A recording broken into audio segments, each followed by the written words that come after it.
Hello, everybody.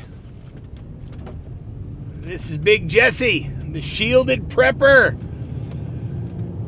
I have been fighting with YouTube today, getting the last couple videos. I've just been battling not having technical issues.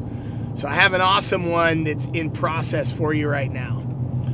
And are you starting to understand, truthfully, what's happening in real estate? The pressure that's coming in? It's wild. And it's almost, you can't quite put your finger on it, yet you know that there's this undertow that's everyone's talking about. So much so, you're probably noticing this great haircut. I went and had my haircut today. I'm getting ready for the Silver Symposium. Anyone going? Hey, put a 1 if you're going. Put a 2 if you're going to watch it live. I really would like to see many people participate in it. It's really important right now.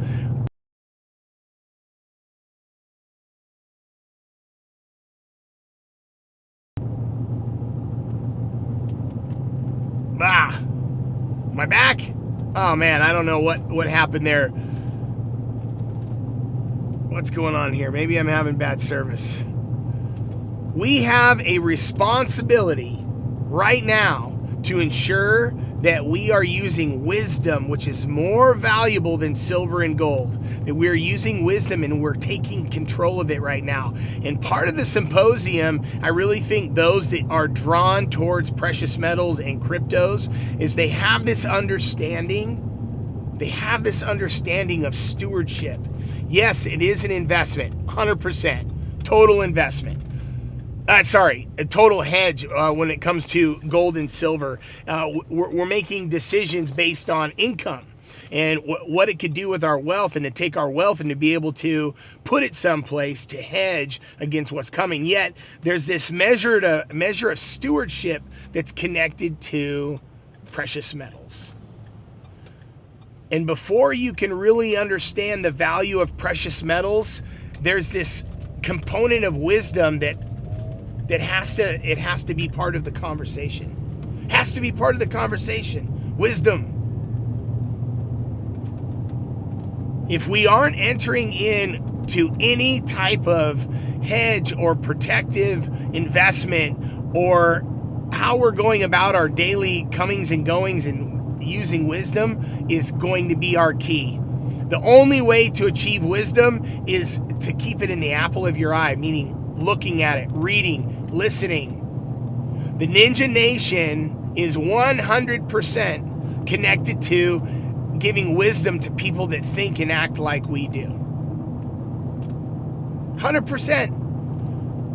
Whatever underlying connective components that there are within the nation, for example, going to the Silver Symposium. Yeah, there is this measure of like, hey, let's go hang out together. We listen together. I really hope you guys are going to be part of the virtual symposium. If you aren't going to attend in person, gosh, be part of the virtual.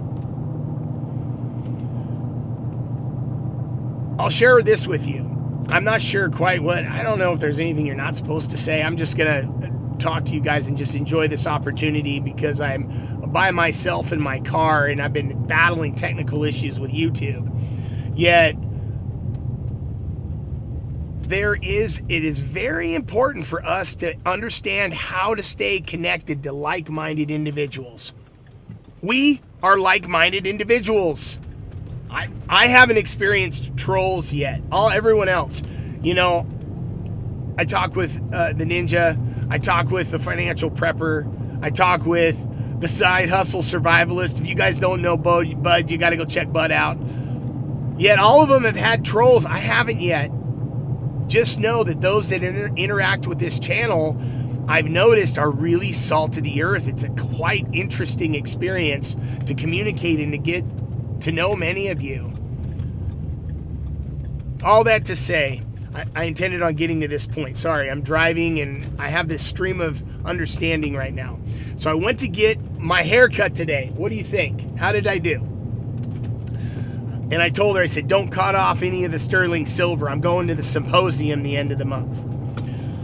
No, I did tell her about it though.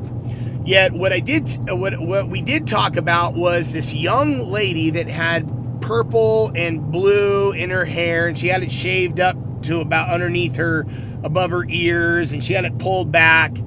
I knew who I was talking to. I knew who was cutting my hair.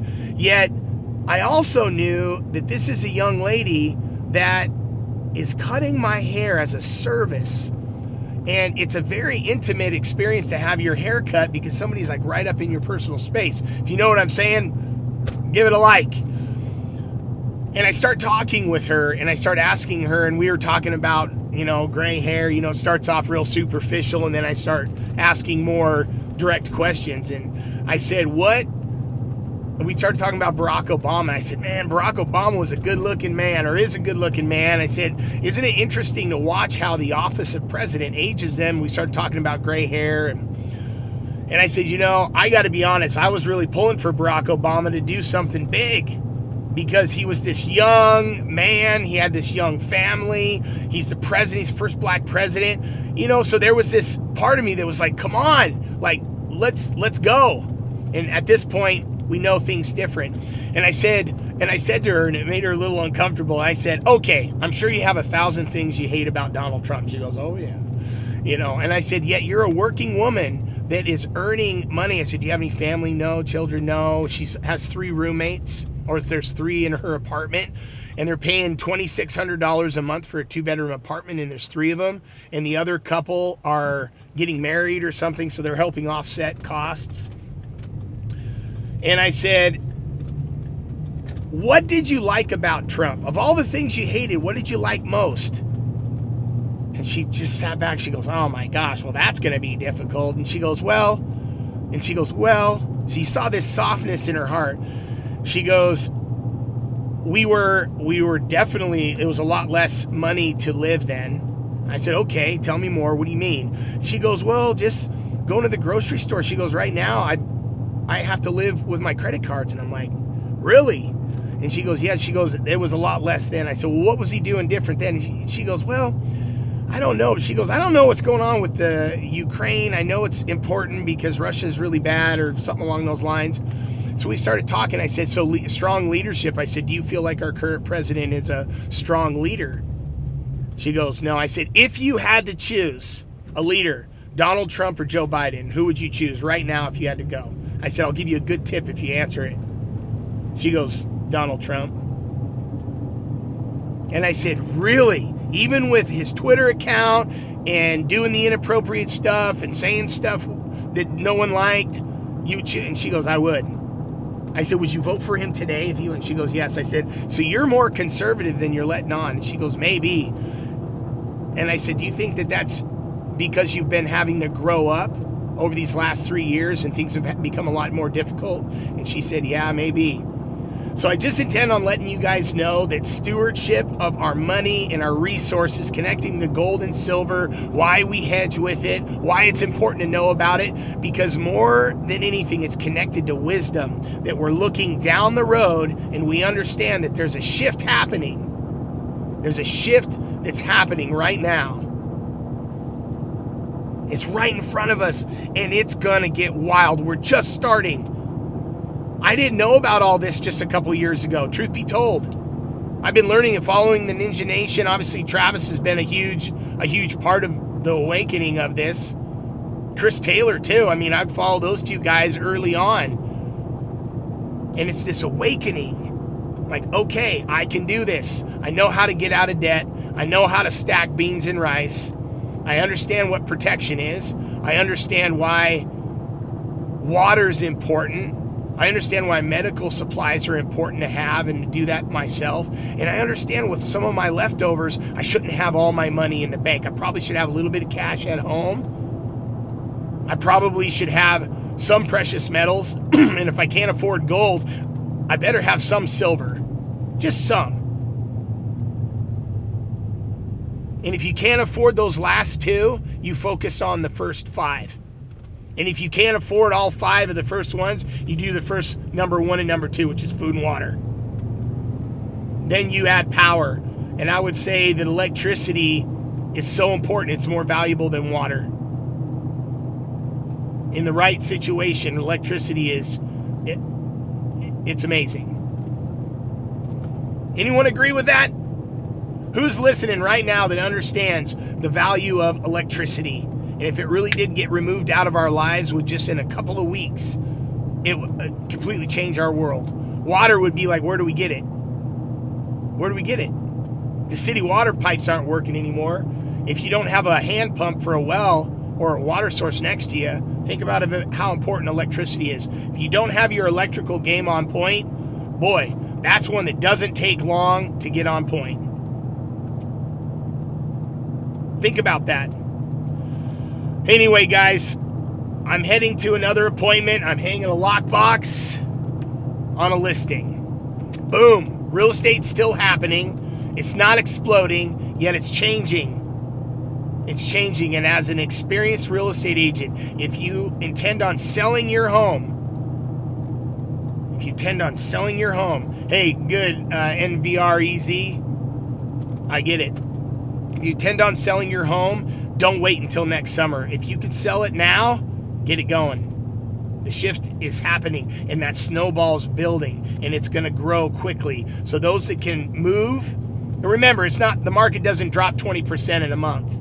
These are little incremental slides, yet it becomes a little bit more problematic, a little less buyers, a little longer days on market, a little more competition, a little more deferred maintenance, a little bit more burglaries. Houses are sitting vacant. We have to think about these things. So if you have a home to sell, now would probably be a great time. And if you desire a really handsome, humble, and a little chubby real estate agent up in the Northwest, theshieldedprepper@gmail.com. I'd love to at least be able to talk to you. If you have some real estate questions, I am a professional licensed real estate agent. I'm not giving any financial advice. Yet if you're looking for a little bit of information on maybe things you can think about differently, I'm not looking for anything in return. Yet what I am looking for is to add value, because right now, making great decisions for our families, obviously with real estate, how to list it properly, price it properly, right? Stage it, clean it up, fix it, what to do, what not to do right now, because putting dollars into the home doesn't mean you get them out. There's a lot going on. Make good decisions right now, wise decisions. You have permission. You have permission. Appreciate you guys. Leave something in the comments. Love to get to know you. If you haven't introduced yourself, I answer every one of them. I really enjoy listening. What are you liking? I've got some great content coming connected to the book of Proverbs. It's been speaking to our family, and I consider you our family too. Let's go to wisdom. I'm going to bring it to you. Let's go there. Go visit the Side Hustle Survivalist. Go visit Chris Taylor. Leave him a note. Encourage him and Stacy. Go to the ninjas. Just send him encouraging things. I don't know. Travis is big though. He gets the big comments. He probably doesn't have time to go through them all. Yet it doesn't matter. Encourage people in the comments. We have to stick together right now. It's very important. We must stick together. Go on. There's a link to the symposium down in the description area. All right, we'll be putting it on there. If not, you can go check that out. And watch it virtual. Come join us. We're going to be speaking. Financial Prepper, the Ninja, myself, Joe Brown, Heresy Financial. We're speaking on God and Gold on Sunday. God and Gold. We're going to talk about wisdom. Talk to you guys later.